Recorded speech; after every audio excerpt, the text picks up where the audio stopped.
চালু আসতে না আপনার মুরা এদিকে আয়স না হবে তো মুরা আমার তো চালু চালু রেডি হ্যাঁ হ্যাঁ আমি মারব দেয়া জানা তো ওকে ঠিক আছে চালু চালু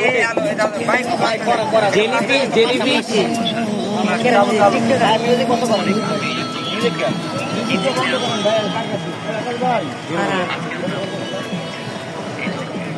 চালু আছে পনেরো টাকায় আসসালামু আলাইকুম গাইস দেখেন এটা কি মাছ আমরা সমুদ্র পাড়ে ঘুরতে আসছি কিন্তু এই মাছটা মনে হয় মারা গেছে এটা বাঁচতে বাঁচতে আসে তো অনেকে যে দেখতেছি সেও তুলতে তাই আমি একটা ভিডিও করলাম এই মাছের নাম যদি কেউ জেনে থাকে অবশ্যই কমেন্ট করবেন পুরো নাম জানেন তো নাম জানি এটা কিন্তু ধরলে চুলতে হবে ঠিক আছে তো অবশ্যই আপনি কত জানেন এটার নাম কি অবশ্যই সবাই কমেন্ট করবেন না যে সব সঠিক কমেন্ট করো তার কমেন্ট রিপ্লাই দেবেন ধন্যবাদ অনেক বড় মাছ নাম তো জানেন